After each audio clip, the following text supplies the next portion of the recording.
The harsh Dakota Territory sun beat down on Faith Miller's tear-streaked face as she stared at the departing wagon train, a cloud of dust marking their betrayal. Her father's grave was still fresh, marked by a crude wooden cross beside the endless cornfield that had once been their destination.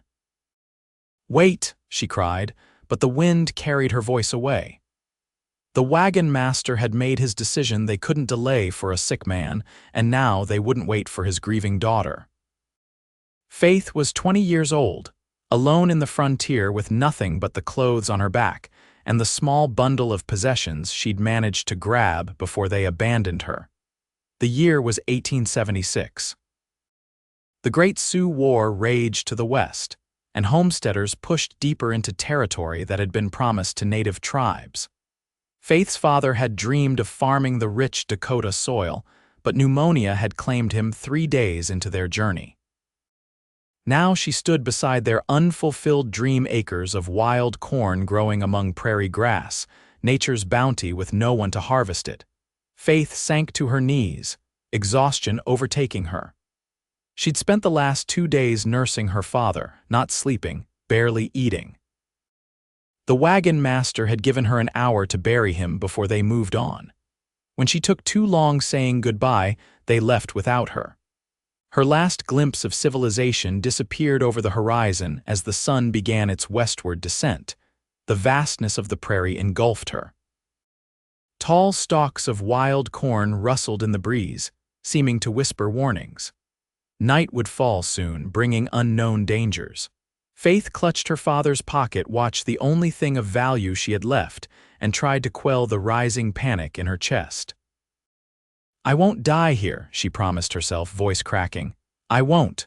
The sound of hoofbeats made her freeze. Indians, outlaws, either could mean death or worse. Faith scrambled to her feet, looking desperately for somewhere to hide. The cornfield offered the only cover. She was halfway to the tall stalks when the rider crested the hill. Sunlight glinted off the star pinned to his leather vest. A lawman. The rider pulled his horse to a stop, tilting his hat back to reveal a face weathered by sun and hardship, but not unkind. His eyes, sharp and alert, took in the fresh grave, her tear-stained face, and the distant cloud of dust that was the wagon train. "They left you behind," he stated, his voice deep and resonant. Faith straightened her spine, finding a last reserve of dignity.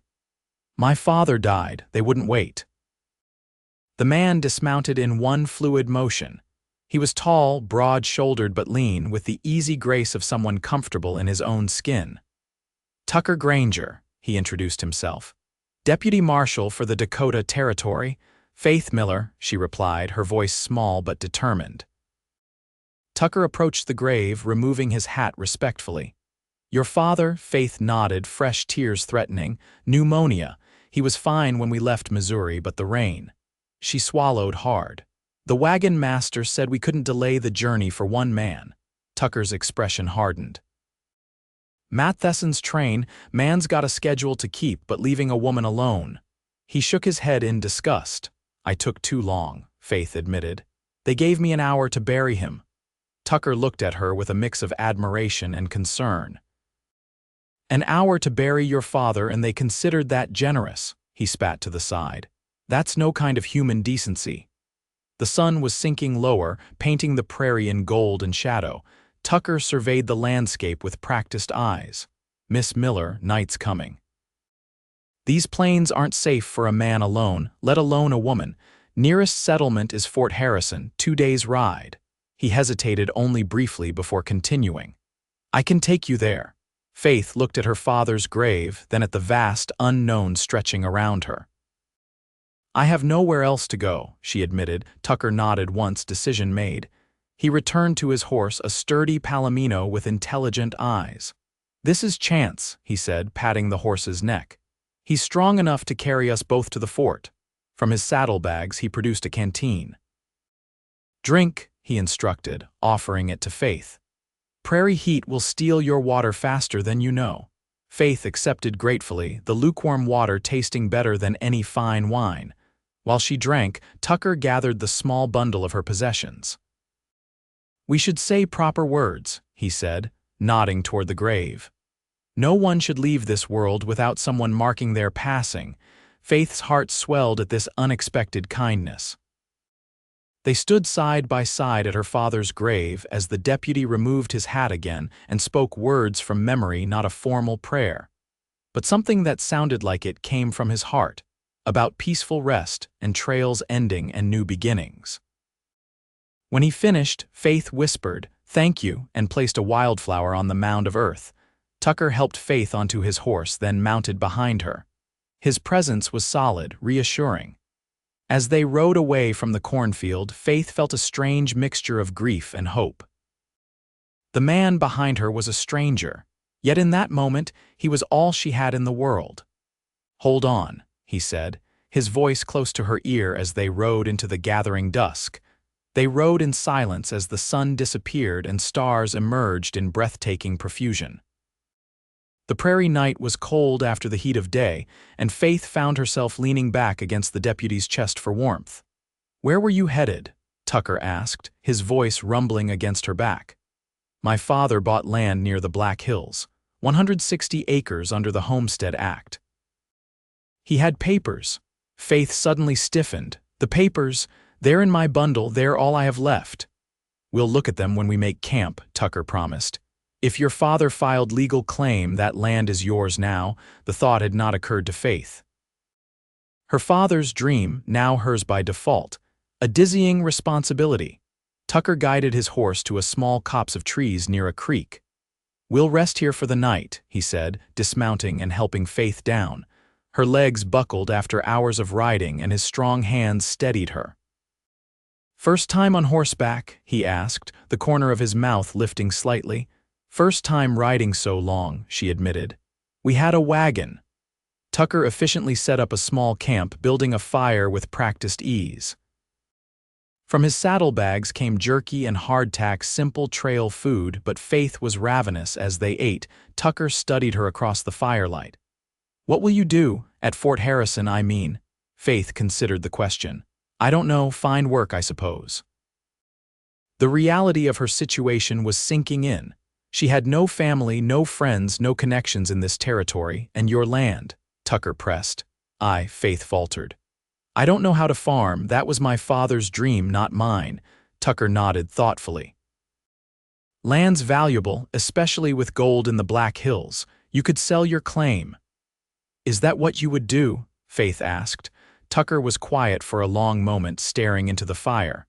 "I've never owned anything worth keeping," he finally said. "Been a lawman since I was 20. 10 years moving from town to town, chasing outlaws and keeping peace. It's a lonely life." There was something in his voice that resonated with Faith, a familiar loneliness that mirrored her own. "What about family?" she asked softly. "Parents died in a cholera outbreak when I was 16. "No siblings," he shrugged. "Made my own way since then." Faith found herself studying him in the firelight. His face was handsome in a rugged way, with a strong jaw partially hidden by a neatly trimmed beard. A small scar marked his left eyebrow. His eyes, she noticed, were a striking shade of blue. "We should look at those papers," Tucker said, breaking the moment. Faith retrieved her bundle and carefully unwrapped the land deed. Tucker moved to sit beside her, their shoulders almost touching as he held the document near the firelight. 160 acres, 15 miles northeast of Deadwood, he read. "That's good land, Faith. Pine forest on the north edge, creek running through." He looked at her. "It's valuable, your father chose well." "He planned everything so carefully," Faith said, her voice catching. "Maps, crop rotations, building plans for a house and barn." Tucker handed the deed back carefully. "Get some rest. We've got a long ride tomorrow." Faith settled onto the bedroll he offered, using her bundle as a pillow. The night sounds of the prairie surrounded them, insects chirping, the distant howl of a wolf, the soft nickering of chance as he grazed nearby. "Tucker," she whispered into the darkness. "Yes, thank you for stopping, for not leaving me there." There was a pause before he answered. "No decent man would have done otherwise." Faith thought about that as she drifted to sleep. In her limited experience, decent men were rarer than most believed. They rode at dawn. the prairie awakening around them in a symphony of colors and sounds. Faith's body ached from yesterday's ride, but she didn't complain. Tucker was quiet, focused on the trail ahead, occasionally pointing out landmarks or wildlife. Pawnee hunting grounds used to be here, he told her as they crossed a shallow river, before the government moved them to reservations. Are there still Indians in these parts? Faith asked, unable to keep the nervousness from her voice. Some, mostly peaceful now despite what the newspapers say. Tucker's voice held no fear, only respect. The ones fighting are further west, protecting sacred land in the Black Hills. Where my property is, Faith realized aloud. Tucker nodded. The treaty's being ignored since they found gold, causes problems for everyone: Indians, miners, settlers. Around midday, they stopped to rest in the shade of a rocky outcropping. Tucker shared his provisions generously, though Faith could tell they were running low. We should reach Cooper's Creek by nightfall, he said. Small trading post there, we can get supplies. I have no money, Faith admitted, embarrassment coloring her cheeks. Tucker waved away her concern. I've got enough. I'll pay you back, she insisted, once I figure out what to do with the land. Tucker studied her face. You're considering keeping it then? Faith surprised herself with her answer. Maybe. I don't know the first thing about farming, but it was his dream.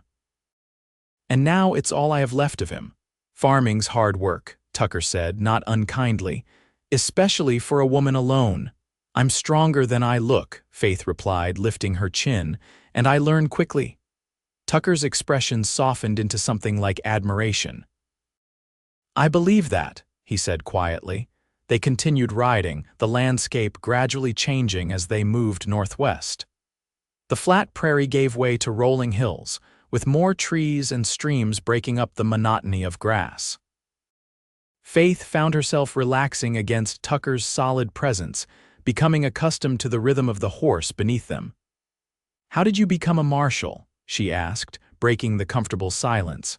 Tucker was quiet for so long that Faith thought he might not answer.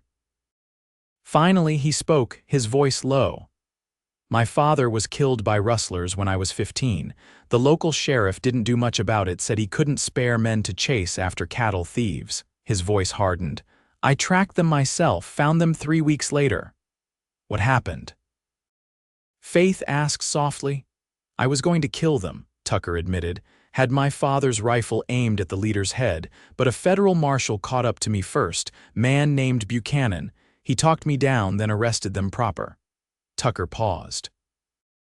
He told me I had a choice: become the kind of man who takes justice into his own hands, or the kind who brings justice to others. You chose justice, Faith said. Buchanan took me under his wing, taught me tracking, shooting, the law.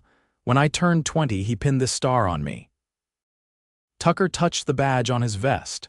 Been wearing it ever since. Faith thought about the twist of fate that had placed this particular man on this particular stretch of prairie exactly when she needed him most. I'm glad he found you that day, she said simply. Tucker's arm tightened briefly around her waist, an unconscious gesture that sent an unexpected warmth through her body. The trading post at Cooper's Creek was little more than a large cabin with a corral for horses. A handful of smaller structures surrounded it, what passed for a settlement in this part of the territory. As they approached, Faith felt suddenly conscious of her appearance. Her dress was dirty from travel and grief, her hair tangled by wind. Tucker seemed to sense her discomfort. Mrs. Cooper runs the trading post with her husband, he told Faith. She's good people. She'll have what you need. The Coopers greeted Tucker with obvious familiarity and Faith with kind curiosity. Mrs. Cooper, a sturdy woman with graying hair and keen eyes, immediately took Faith under her wing. You poor dear, she clucked, leading Faith to a back room. Let's get you cleaned up. I've got a washtub and some of my daughter's old dresses might fit you. The luxury of warm water and clean clothes brought Faith to tears, which Mrs. Cooper tactfully ignored. While Faith bathed, she heard Tucker's deep voice conversing with Mr. Cooper in the main room, explaining her situation. Wagon master left her by her father's grave, Tucker was saying, anger evident in his tone. Matheson should know better. That man's always valued schedules over people, Mr. Cooper replied. Where are you taking her? Fort Harrison first, then. Tucker paused. She's got land near Deadwood, her father's claim. Deadwood's no place for a respectable woman alone, Mrs. Cooper interjected, returning with a simple blue dress. Gold fevers made it wild. Men outnumber women 20-1, Faith's hands stilled in the washing. She hadn't considered that aspect of her situation. How could she possibly manage a homestead alone in such a place later, clean and dressed in the borrowed clothes? Faith joined Tucker and the Coopers for a simple but satisfying meal. The conversation flowed around her news of the territory, rumors from Deadwood, updates on people Tucker knew. Marshal Reynolds retired, Mr. Cooper informed Tucker. They're looking for a replacement at Fort Harrison. Tucker looked up sharply. Reynolds retired. He always said they'd carry him out boots first. Rheumatism got too bad, Mrs. Cooper explained. Doctor said he needed to move somewhere warmer. They left for Arizona last month. Tucker fell silent, something working behind his eyes that Faith couldn't read. That night, Faith slept in a real bed for the first time since leaving Missouri, in a small room the Coopers kept for travelers. Despite the comfort, sleep eluded her. Her mind raced with uncertainty about her future, the dangers that awaited in Deadwood, and increasingly, thoughts of the man who had rescued her. Tucker Granger was unlike any man she had known before, steady, honorable, with a quiet strength that drew her. In just 2 days, he had become her protector, guide, and perhaps something more. But tomorrow they would reach Fort Harrison, and then what? Would he continue escorting her to her land, or would their paths diverge? The thought troubled her more than it should have. Morning came with the smell of coffee and bacon. Faith found Tucker and Mr. Cooper deep in conversation that halted when she entered. Tucker's eyes widened slightly at the sight of her in the blue dress, her hair neatly braided. "Good morning," he said, his voice sounding rougher than usual. "Morning," Faith replied, suddenly shy under his gaze. Mrs. Cooper served breakfast with knowing glances between Faith and Tucker that made Faith's cheeks warm. After the meal, Tucker settled accounts with Cooper while Faith gathered her few possessions. "I bought some supplies for you," Tucker told her as they prepared to leave. "Basics you'll need."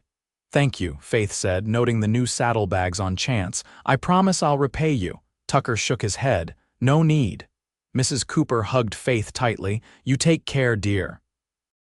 And remember what I said, there's always work for a good woman in Fort Harrison. The boarding house is always hiring." Faith nodded, though her thoughts kept returning to the land that was now hers. Her father's dream, waiting to be fulfilled or abandoned. Back on the trail, Tucker seemed preoccupied, quieter than before. The easy companionship of previous days felt strained. Faith eventually broke the silence. "Is everything all right?" Tucker adjusted his hat. "Just thinking about what Cooper said about Fort Harrison needing a new marshal." "You're interested?" Faith asked, trying to ignore the flutter of hope in her chest. If Tucker took a position at Fort Harrison, perhaps he would be near enough to help her establish her homestead. "Maybe," he admitted. "Been on the move a long time, might be nice to stay put." Faith chose her words carefully. "It would be comforting to know you were nearby if I decide to keep the land." Tucker's arm tightened around her waist, and this time she was certain it was deliberate. "You're still considering that?" "It feels like abandoning him if I don't at least try," Faith confessed. "But Mrs. Cooper's warning about Deadwood has me worried." "Deadwood's rough," Tucker agreed, "but your land is outside town, still a woman alone." "I wouldn't have to be alone," Faith said softly, then immediately wished she could take back the words. They were too forward, too presumptuous. Tucker was silent for a long moment. When he spoke, his voice was careful. "Faith, I'm not the settling kind, never thought I would be." The rejection stung, though she tried not to show it. "Of course, I didn't mean, let me finish," he interrupted gently. "I never thought I'd be the settling kind until I found you beside that cornfield." Faith's heart skipped. She turned slightly to see his face to gauge his sincerity. These past days with you, Tucker continued, have made me question things I thought I knew about myself, about what I want. His blue eyes held her steadily. I'm not making any promises, Faith. It's too soon. But if I took the marshal's position in Fort Harrison and if you decided to work your land, we could see where it leads, Faith finished for him. Tucker nodded, a small smile playing at the corners of his mouth. We could. The admission hung between them, fragile and full of possibility. Faith faced forward again, leaning back against his chest with new awareness of every point where their bodies connected. They reached Fort Harrison by mid-afternoon. The fort was larger than Faith had imagined, not just a military outpost, but a proper town growing around it, with a main street lined with businesses and houses spreading outward. People moved about with purpose, a stark contrast to the empty prairie they'd traversed. Tucker guided Chance toward a two-story building with sheriff painted on a wooden sign. Let's check in with the acting sheriff first, he explained. He'll need to know about what happened with the wagon train. Inside, they found a harried-looking older man with spectacles perched on his nose, sorting through wanted posters. Deputy Granger, he exclaimed, looking up. Didn't expect to see you back so soon. Change of plans, Peterson, Tucker replied. This is Miss Faith Miller. Her father died on the trail, and Matt Thesson's wagon train left her behind. Peterson's bushy eyebrows rose in indignation. Left a woman alone on the prairie, that's criminal negligence. While Tucker explained the full situation, Faith took in her surroundings. The sheriff's office was organized. Chaos wanted posters on the walls, a gun rack, a desk piled with papers, and 3 cells at the back, currently empty. Miss Miller, I'm terribly sorry for your loss and the treatment you received, Peterson said, turning his attention to Faith. Fort Harrison welcomes you. We can arrange temporary lodging at Mrs. Perkins' boarding house. Thank you, Faith said, relief washing over her at the basic kindness. Peterson turned back to Tucker. You staying, Deputy? Marshal's position is still open. Commander at the fort's been asking after you. Tucker glanced at Faith before answering. I'm considering it. Need to help Miss Miller get settled first. The next few days passed in a whirlwind. Faith was given a small room at the boarding house, where Mrs. Perkins, a widow with a practical demeanor and kind heart, took her in like a lost daughter. Tucker arranged for meetings with the land office to verify her deed and discuss her options. Your claim is legitimate, the land agent confirmed after reviewing her papers. Prime location too, you could sell it for a tidy sum or, he hesitated, or what, Faith pressed, or file for an extension. Homestead Act gives you 6 months to establish residence after filing. Since your father filed in both your names, you have about 5 months left to begin improvements. 5 months to decide her future. Faith left the land office with her mind spinning. Tucker was waiting outside. He'd been a constant presence these past days, escorting her around town, introducing her to people, helping her understand her options. Though he still stayed at the deputy's quarters, he took most meals with her at the boarding house. What did he say? Tucker asked, falling into step beside her. Faith explained about the extension. 5 months to decide whether to sell or build, she concluded. It seems impossible either way. Tucker was quiet as they walked down the main street. The afternoon sun glinted off his badge. He'd accepted the marshal's position 2 days earlier, to Faith's carefully concealed delight. It's not impossible, he finally said. Difficult, yes, but not impossible. How would I even begin? Faith asked. I'd need lumber, tools, supplies. And knowledge I don't have. They reached the small town garden where benches offered a view of the distant hills. Tucker guided her to a seat, then surprised her by taking her hand in his. Faith, I've been thinking about this ever since we arrived. His thumb traced small circles on her palm. You have land but need help working it. I have skills but never had land of my own. Faith's pulse quickened. What are you suggesting? A partnership, Tucker said, then shook his head. No, that's not right. That sounds too businesslike. He shifted on the bench to face her fully, his blue eyes intense. Faith Miller, I've known you less than a week, and that's no time at all to make life-changing decisions, but I feel like I've been riding toward you my whole life. Faith could barely breathe. Tucker, let me finish, he said softly. I'm not proposing marriage, not yet. That would be too soon for both of us. But I'm proposing a future where we could build something together, a home, a life. I can take the marshal's position here, ride out to your land with you, help you establish the claim. We can take time to know each other properly.